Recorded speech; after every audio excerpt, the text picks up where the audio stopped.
Welcome to One Tired Teacher Turned Two Tired Teachers, episode 184, the do's and don'ts of the first week of school for teachers. So today, Lee and I sit down and we are talking about some things to make sure you want to do for the beginning of the year and some things you don't want to do for the beginning of the year. Welcome Hope you stick to around. One Tired Teacher. And even though she may need a nap, this teacher is ready to wake up and speak her truth about the trials and treasures of teaching. Here she is, wide awake. Wait, she's not asleep right now, is she? She is awake, right? Okay. From Trina Debery Teaching and Learning, your host, Trina Debery. Hey, so we're back and we are ready to talk about the things that we think we should do and some things we think we should avoid. For the first week of school. Yeah, for the first week of school. Because I think that's really easy to forget some really good things because it's kind of frantic a little bit. And then I think it happens where you are like, oh man, I wish I hadn't done that necessarily. What do you think? Yeah. All right. So let's start with the do's and then go to the don'ts. But if we have a do that goes with the don't, that's all right. Yeah. Well, we definitely want to talk about like what you should be doing on your first week of school. And of course, like as teachers are planning their first week, there's some things that of course your district's going to say you're going to have to do. So take this list with a grain of salt. But I think coming from Combine, like our teaching experience Combine is like over 30 years.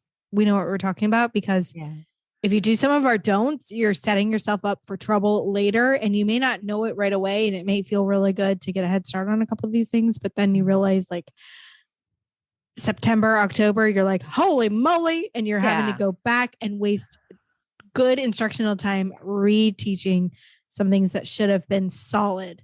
So You're right. So let's just jump into like the first.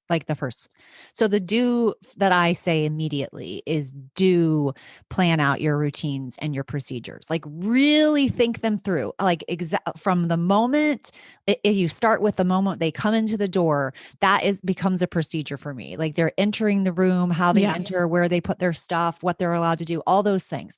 So really thinking through your entire day and figuring out what do I need to specifically teach them and actually teach them the routine. Yeah, how to do it. Yes. And not just tell them because first of all, there's a lot of kids that are visual. So they're not going to just be able to hear those auditory suggestions. They're going to feel like they're suggestions.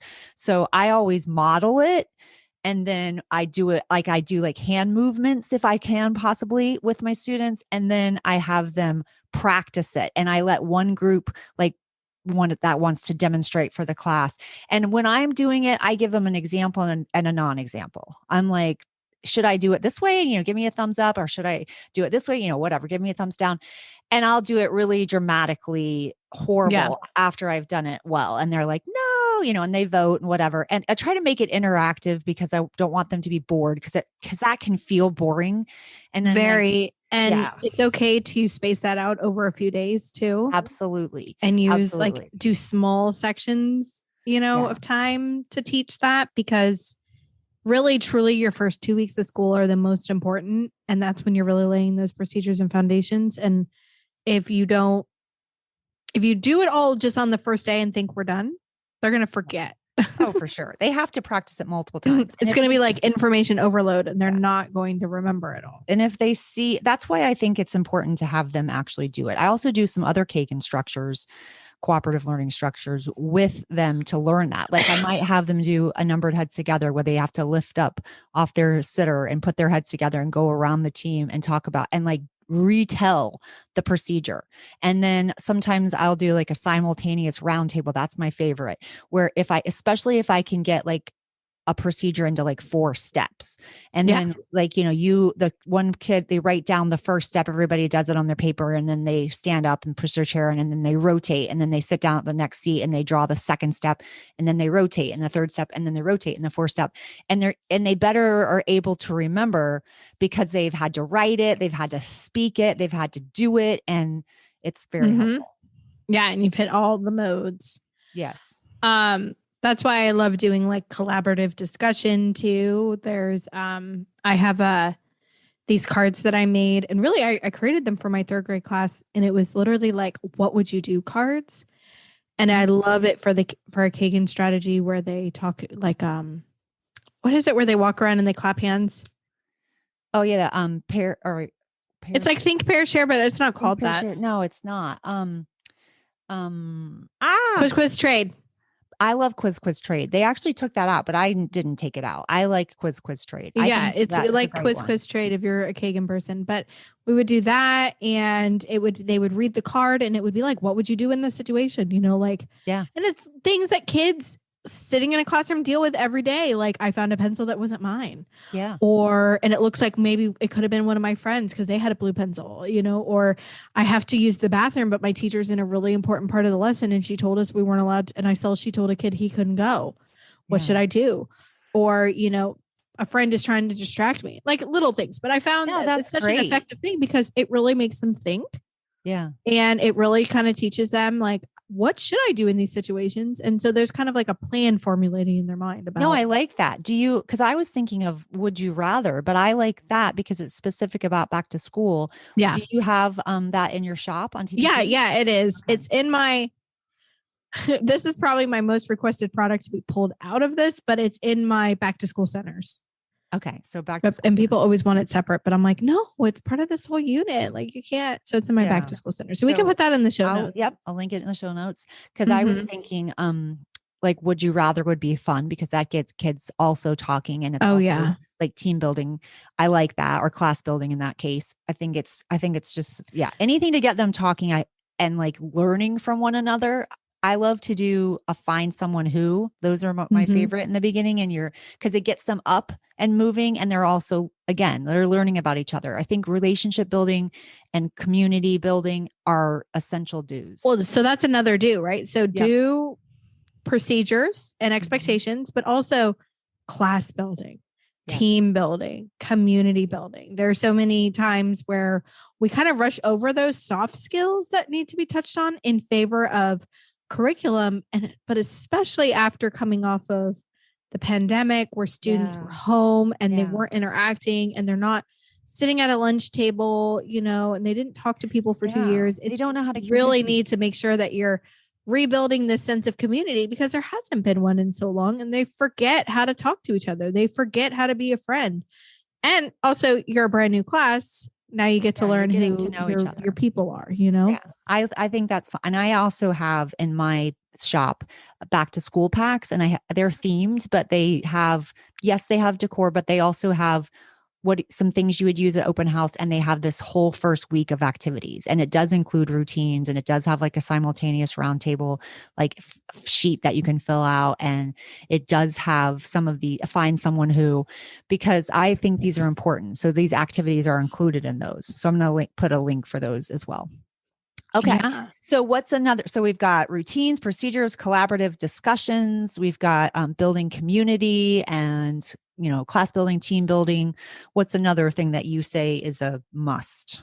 I'm going to say this is going to be a little controversial, but I'm going to say that being a little stricter those first 2 weeks, especially that first week of school, to me has made a difference than when I'm too overly, I don't want to say kind, but too much grace is extended. And I'm not saying like mean writing up kids on referrals, none of that. But I am saying like once the expectation, it's okay to hold the student to the expectation and remind them of it, you know? Yeah. And whatever classroom management system you're using, whether it's clip charts or restorative justice or conversations or whatever it is, using that to almost overload fidelity in that first week, to me, really sets the tone for the classroom that like, hey, my teacher means business, but she also means what she says. Yeah. Right. Like, I know a lot of people do say that, like, they think that's helpful. That is not my style, but that's okay. Yeah. Because I'm not saying being mean. I hate that when people are like, you're not supposed to smile. You're not supposed to be, you're supposed to be, mean. I don't take it that you mean to be mean at all. Well, I think it creates a boundary and an understanding that, setting boundaries. When I say this is what I mean.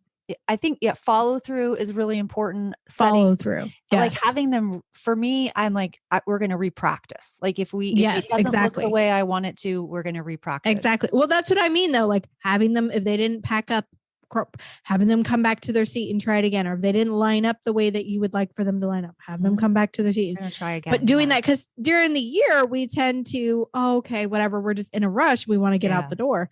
But I feel like that first week of school is that time for you to really kind of like hone in on those. And it's okay to be a little over the top with your expectation and to hold kids to it.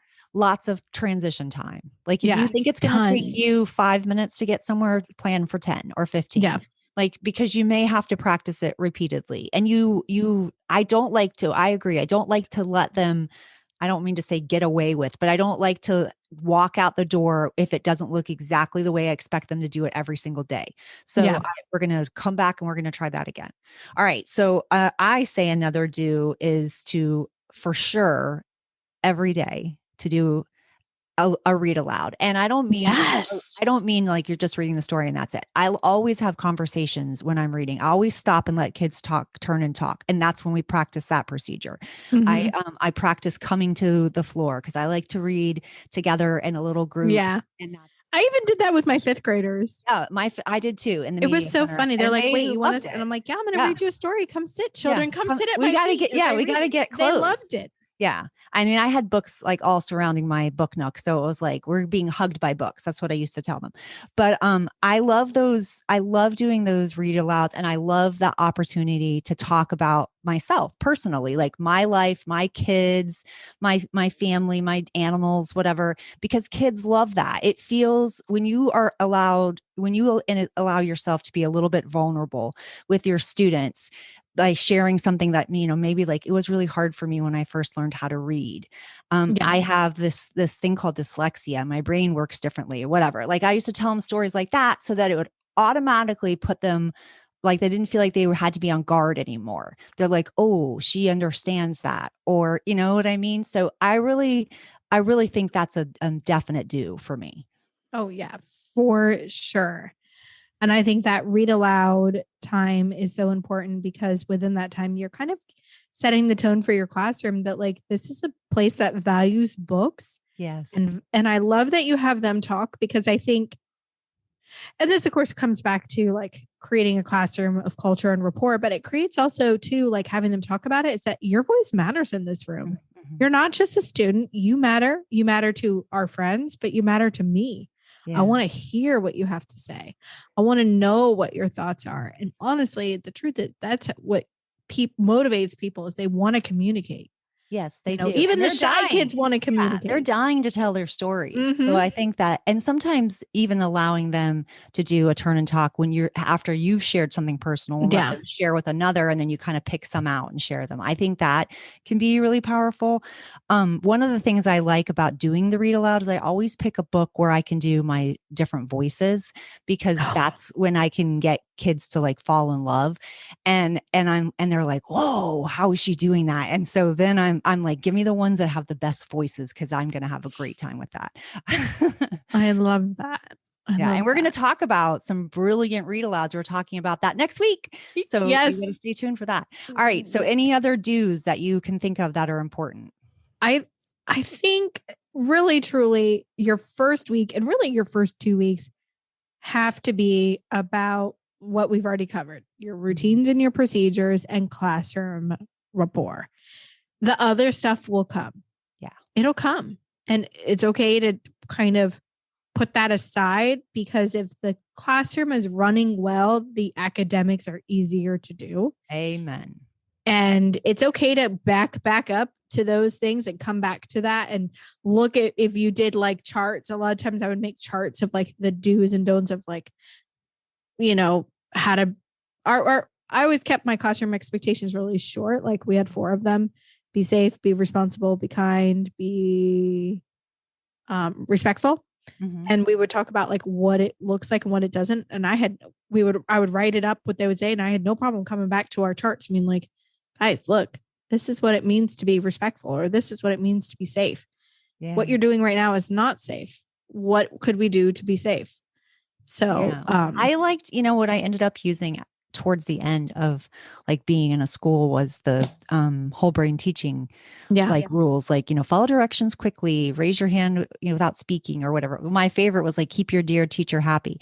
And so I could always go back to, are you keeping your dear teacher happy? And so I actually thought those were kind of fun. And also, I know sometimes people will allow kids, like you will collaborate and come up with some things some non-negotiables that you work together as a class to do, or maybe you create a classroom mission statement. We've done that. I've done that in years past.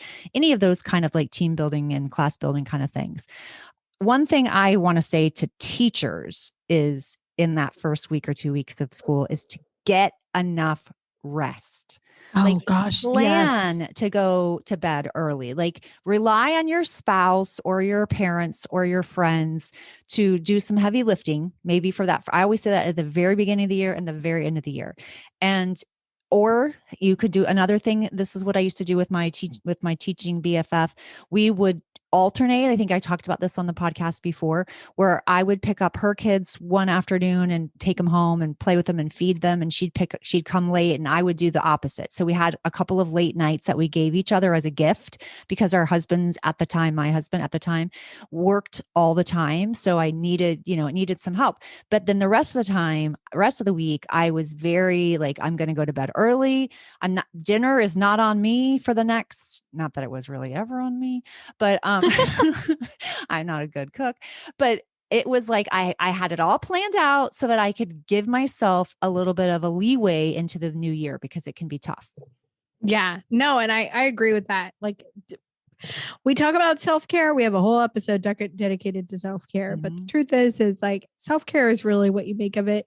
It's not all bubble baths. Sometimes it's looking at your week and recognizing I really need to prioritize. Like I don't operate at my best self if I'm don't get enough rest or if I don't eat food that makes me feel good, so that's putting like routines in place before you hit that so that you can, instead of like going through the drive-through, like personal, this is me, drive-through food doesn't work well with me. It makes me feel very sick. So like, but it's tempting after a long day of work and you don't want to cook, it's to go through the drive-through. So instead, maybe having some meals prepped so that you can grab those things, or having a plan to always go to bed by 9:00 or earlier. My gosh, the other night I went to bed at like 8:30. It was luxurious. Yeah, that's great. I know. Yeah. Sometimes I know I used to remember wanting to go to bed at like 7. I was tired. All right. So I think we gave some good do's. So many do's, but we have to cover the don'ts. Yeah. And I feel like there's so many, but I don't want to tell a teacher like, you should never do this. Cause there's obviously there's time and a place for everything. But for me, we've all made mistakes, like all of us. We've set ourselves up and then we're like, oh man. So what we're trying to do with this episode is to keep you from making the mistakes we've made. Yes. Like, please don't learn from us. We're making your life easier. Hopefully. Yeah. So my first don't would be, don't just jump straight into the curriculum. It kind of goes with my do of doing routines and procedures. Like it's so tempting, especially when you have these very aggressive curriculum maps from your district. Yeah. Especially when they feel like they want to do accelerated standards. Give me a break. Anyway, sometimes you get these outrageous things from people that aren't actually in the classroom and you want to scream. It's all right, because sometimes you just have to go, I'm going to go at the pace that my students are ready. And the biggest priority is filling the tank. I can't drive on an empty tank. And so I've got to fill this tank by doing these procedures and routines and creating this community. And I will go so much faster if this is done in advance. So don't just jump straight into curriculum. I made this mistake, even if you're looping. One year I looped and I was like, I can skip all this. What a huge mistake that was. I had to stop and we started in the beginning of August. I had to stop probably like the beginning of September and we got to start over again, guys. Cause this was a mess. So that I made that mistake. Yeah. That I was going to say the exact same thing. I feel like the worst thing you can do in that first week of school is to hit the academics. I remember there were years where our district curriculum pacing guide would literally be the first day we would be reading like a book from our reading series and have Yes. to do comprehension activities. Mhm. And I think there is a place, but it's all light, right? Like we can read a book and Yeah, do a spot check of comprehension. for But sure. wouldn't it be better if we read a book, did a spot check of comprehension, and then talked about like what this book means to us, or Yeah. had like a connection piece that we got to know each other, or a little activity done with it that's more about getting to know the people in our class. So yeah, for me, it's kind of like the don't is to just leave the hard academics Yes. behind. I hate it when I see like in lesson plans, because I have seen this before where it's like a test. The second day Oh, of school, the kids are oh my sitting gosh, and that's taking like a terrible. test. No, I'm all about exit slips at the beginning of the year. I use them all throughout the year, but I love exit slips in the beginning because it doesn't look intimidating to a student. They go, oh, I can write, I can create a question about this story here, or I can do a short little retelling, or I can do whatever on this Yeah. little slip of paper. And then it's a great way for you to make like a pile. You can just quickly flip through them. This kid understands, this one doesn't. Here's another pile. And then you can address that in a later time period. So it's just a quick little assessment, and it's easy and quick, and it doesn't feel intimidating to students. That's what I say to the do. Don't overwhelm. It's so daunting for some kids when we've got this overwhelming comprehension activity Oh, or a yeah. test on the second day. I mean, Oh yeah, I've seen it so many times. gosh, that makes you want to cry for kids. Like that's like a terrible. big test, like a big math test, like a pre. You know how you'll do pre-assessments at the beginning. But you of the year never to do see- anything with that data. We know they No. have to learn all the standards in math. Why are I we know. doing that? I know. I say that's a don't. I'm a big proponent of that's a don't. I also say don't worry about over planning.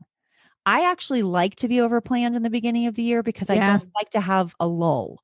No, that especially yeah. at the beginning of the year. It's Especially not at the like beginning. established routines now, Yes, definitely so feel I like feel all right with overplanned. that. If it stresses you out to overplan and you feel like you're not getting to everything, don't overplan like complicated things. Mhm. Overplan like team builders and class builders and things like that. And just make sure you have something that you can do to feel like you can take a moment to breathe too. Like I think that's a great opportunity even to pull in a podcast. Like there's a podcast on the Wondery podcast app, which I highly recommend. It's Wondery for Kids, and it's a mystery podcast. It's so cool, and kids love it. You feel like you have a guest reader in your classroom, and Love you that. and you can take a 5 to 10 minute. I got to get myself together. Let me pull. Did they turn in all their back to school paperwork? Because you need some of those times. You got to plan in some of those times for yourself so that you can sneak work at work and that you're not doing all of your work at home. I'm a big believer in sneaking work at work. Yeah, no, and I think I love that, like finding those hidden gems of time where you can kind of like have them do this activity. So for sure. I I don't while you were talking, and I didn't want to, and I was going to write it down, and I forgot to write it down because then you were talking about the podcast, and I was like, oh, I really like that idea. And I'm like, Trina's so smart writing it down. So, but another don't for sure will be the oh man, come back to me. All right, let's see. Do I have another don't? I can only think of like maybe don't overload yourself with like paperwork. I mean, when I just said turning in back to school paperwork, think about what's most essential for you and what you're truly going to use. One year I did this. I had all my they had to turn in their health form and they had to do the registration card, all that stuff that had to go home from the office. And then I normally at open house, I had a Google form so that all their information was just put in a spreadsheet for me, and it was awesome. And I loved like being able to, so then it was all done. But if they didn't show up, then how would I collect that? I worked with that, but I had this form or this survey that was called Any Ideas Survey. And I asked parents for feedback. Sounds great. Sounds like I was reaching out to families. They had some input. I never had time to look at those stinking surveys. Yeah. I just didn't have time. And like, it would be like the middle of the year and someone would say, I'm really concerned about so-and-so's, ability to socialize. And I'm like, oh crap, it's February. And I'm just now looking at this The Idea Survey. Yeah. So I think if you can minimize, I think you minimize. And actually, if you get my back to school packs, it does have that any idea survey, but you can just put that one right in the trash.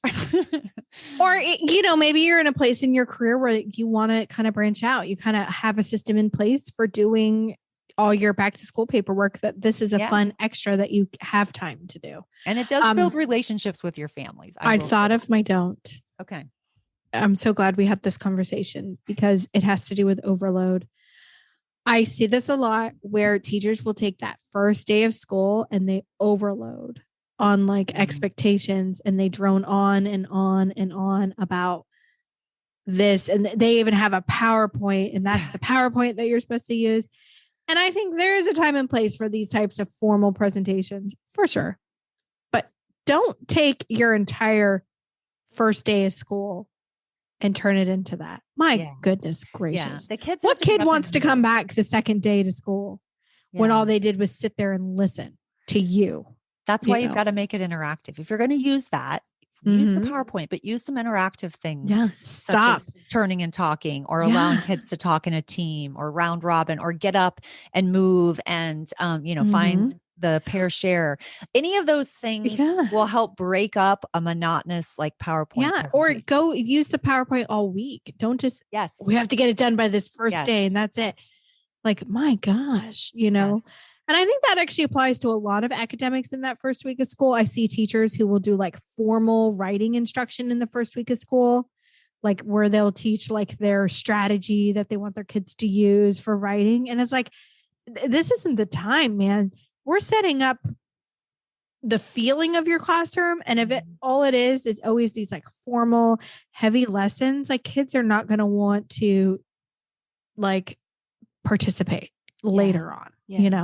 Especially with like writing. That's a big one of mine, like a big pet peeve. A lot of people are like, oh, well, my first writing lesson is, how to use this strategy. And I'm like, that's a terrible first writing lesson. Shouldn't your kids just maybe write and tell you what they did over the summer or what they didn't do? Yeah. So casual and easy. You know why? Because it sets the precedent that writing is fun. Writing is a way to communicate. And I'm interested to see what you have to write about. Yeah. Instead of writing is only looks this way, or, and the same with like math tests or reading tests. I totally agree. I think that's important. All right. I don't think I have any more don'ts. Don't get overwhelmed. That's what I think that's a hard one. I think back to school is so I think it is. It is a hard one.